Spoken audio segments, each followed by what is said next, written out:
ระอาจารย์ใหญ่มหาเวทมเสนัยได้รับการแต่งตั้งเป็นประธานศูนย์กลางองค์การพุทธศาสนาสัมพันธ์ลาวองค์ที่7เนื่องจากพระอาจารย์ใหญ่เป็นผู้ทรงธรรมและเป็นที่ตั้งแห่งความเลื่อมใสศรัทธา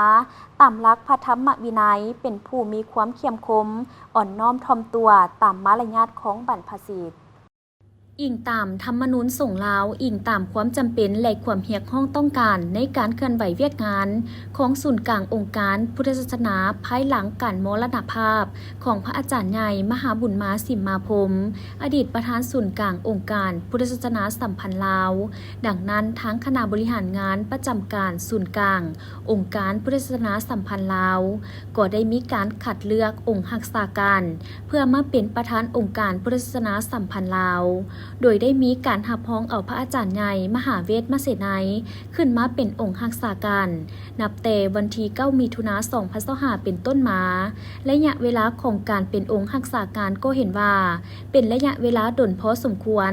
ฉะนั้นเพื่อเป็นการตอบสนองตามความเรียกร้องต้องการของคณะสงฆ์พุทธศาสนิกชนบรรดาเผ่าและการจัดตั้งพรรครัฐเห็นสมควรว่าควรจะมีการรับรองประธานสงฆ์อย่างสมบูรณ์พร้อมเดียวกันนี้ก็เพื่อความเป็นสิริมงคลให้กับงานบุญระดับชาติก็คืองานบุญนมัสการพระธาตุหลวงที่จะได้จัดขึ้นในมม.นี้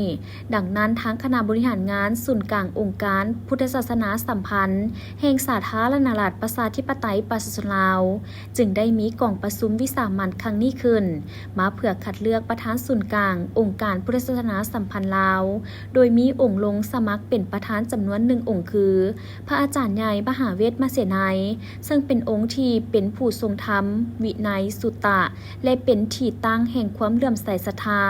ตามหลักพระธรรมวินัยเป็นผู้ทรงไว้ซึ่งพรหมวิหารสี่คุณธรรมจริยธรรมวัฒนธรรมและมนุษยธรรมเป็นผู้มีความเข้มขมอ่อนน้อมถ่อมตัวตามมารยาทของบรรพชิตและมีความซื่อสัตย์สุจริตมีความเสียสละสูงมีความสามัคคีกว้างขวางและถือผลประโยชน์ส่วนรวมหลายกว่าผลประโยชน์ส่วนตัวเป็นผู้ที่มีความดุมันขยันเพียรบุกหน้าบืนตัวสำเร็จทุกหน้าที่เวียกงานที่ได้รับมอบหมายเป็นผู้เคยดำรงตำแหน่งในคณะบริหารงานพระสงฆ์หลายสมัย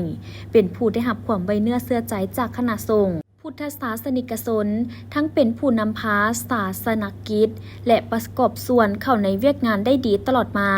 กำแน่นแนวทางนโยบายเคารพและปฏิบัติตามรัฐธรรมนูญกฎหมายและระเบียบการอย่างเข้มงวดเมื่อพิจารณาอย่างรอบด้านและภาวะวิสัยแล้วเห็นว่าพระอาจารย์ใหญ่มหาเวทมเสนัยแม้นมีเงื่อนไขและมาตรฐานครบถ้วนหลายด้านฉะนั้นทางคณะบริหารงานและพระสงฆ์จึงเห็นสมควรว่ามอบถวายตำแหน่งประธานศูนย์กลางองค์การพุทธศาสนาสัมพันธ์แห่งสาธารณรัฐประชาธิปไตยประชาชนลาวในครั้งนี้